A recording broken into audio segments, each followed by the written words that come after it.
Hello there, Big Benedict here. We're playing Gears of War 3 on the Series X, and this is my insane difficulty guide and walkthrough.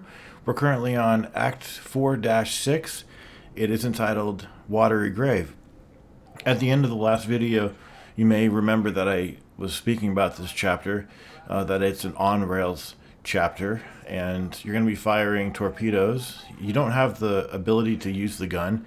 You'll have the ability to use it when you see the reticle, which is a carryover from the Gorgon pistol.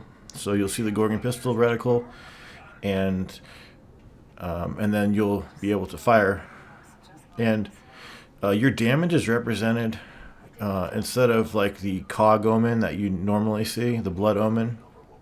Your damage is represented by how many cracks you have in the shield. And I do want to apologize just right off the bat because I wasn't able to do this entire chapter without dying, and I did die in several places. So if there are any sections where you notice where I was endeavoring to put a match cut, and maybe the match cut, couldn't match the footage up precisely enough, so that you end up noticing it. And the reason is that it's not that I don't like this chapter, it's just that it's kind of slow, and it's a 15-minute chapter, and I just didn't want to devote, extra hours to practicing it, because it's just a throwaway level, and I don't mean that in a bad way at all. It's a silly, fun, and irreverent chapter, and it's not that difficult. It's just that there's a lot of things that they ask you to do at the same time, and there's a lot of times when you are shooting the enemies that they blow up, and not like land enemies do, but there's a big pile of blood just that bursts in front of you, and it can kind of be hard to see. Although threats are indicated by the HUD, you'll notice that there are blue slashes, which indicate where enemies are coming from. So if you do need to quickly ascertain where enemies are coming, and if the game is good enough to give you that indication, just look for those blue slashes. You can turn the pod that you're in 365 degrees, but you really only have to do that one time, I think, when the sea monster is behind you. And it reminds me of that one of the final chapters in Gears of War 2 when you're riding on the Reavers, because it's kind of similar to that, but in that version you had a gun in the front, and then you alternated by pressing X, which would alternate. It would flip you 180 degrees and give you a different weapon. You had missiles in the front, and then if you pressed the X button, it would switch you 180 degrees for your field of view, and then you would have a chain gun at the back. But I suppose now, since we have some time to talk about it, I wanted to just maybe bash the games that followed Judgment, because I just happen to love Gears of War 1 and 3 and Judgment. I think they're just fantastic games with a lot going for them. And then I was one of those people that wanted Gears of War 4, but I had no idea what it was going to be.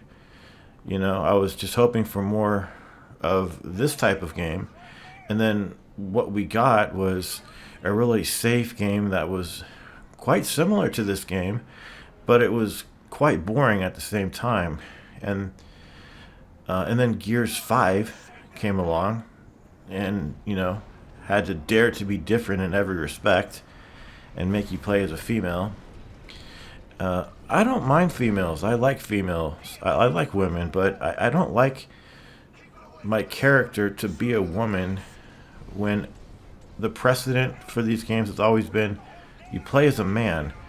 And I suppose it just matters what your own preference is. Maybe some men like playing as women and vice versa.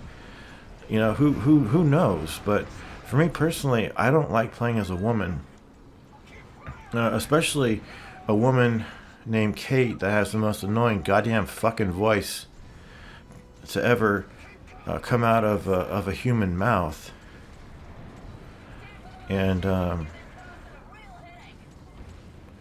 I think Gears of War 4, it's boring. It's just flat out fucking boring.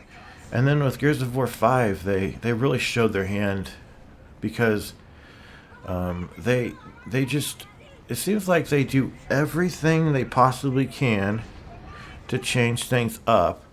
And well, for me personally, all the changes that they made, they're really fucking obnoxious. Like, I hate the reticles in the new games. I can't stand the reticles. I can't stand the boring guns and the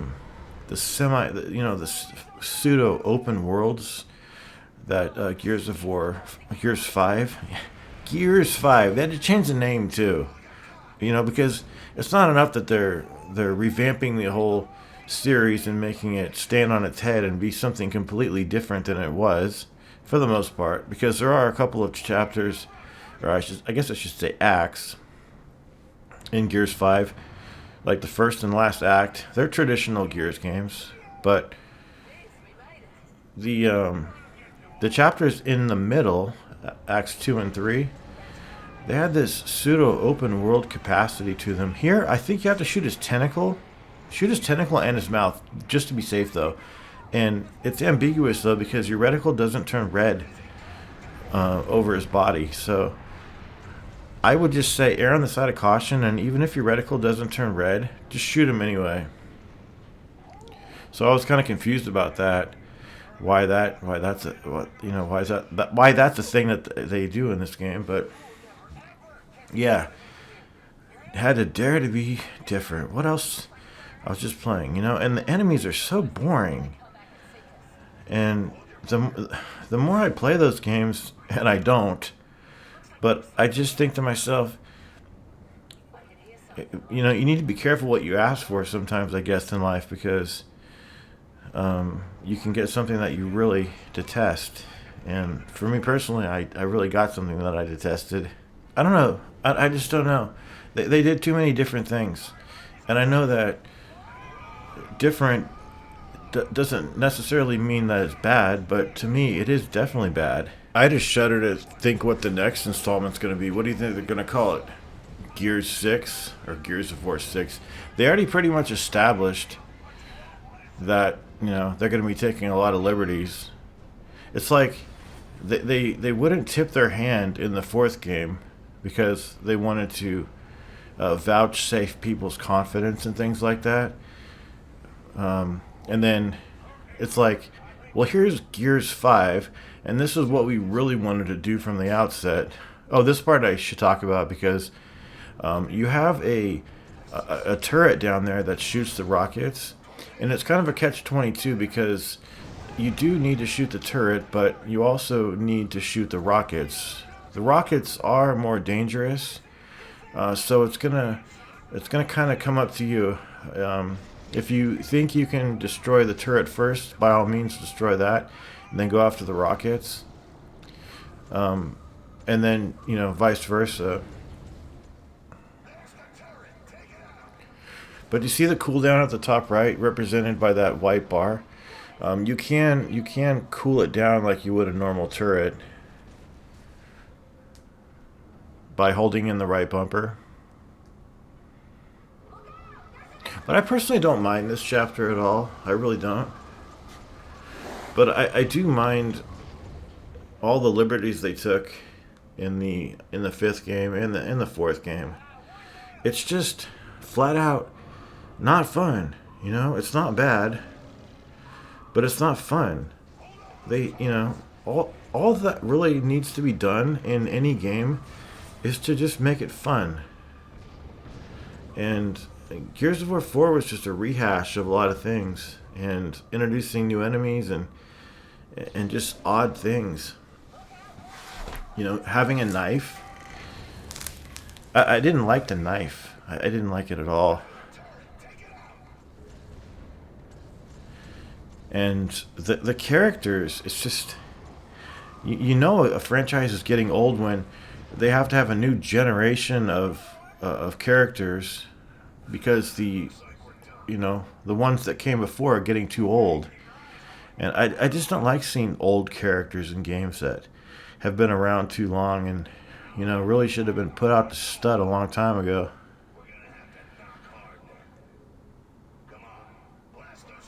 Anyway, once you get over here, you're gonna need to blast the door with the gun, and it's not quite over, but there isn't that much more to do. So as you come in here, this is and I must say it's a beautiful chapter as well. I just really don't like on rail sections too much. I mean, if the entire game was an on rails game, and I was playing it for the intention of playing an on rails game because I enjoy on rails games, it'd be perfectly fine. But it's a lot better than the motorcycle section in Gears of War 4, or the that truck you were on in Gears of War 1 when you were shining the light on the krill. That was about as dull as could be.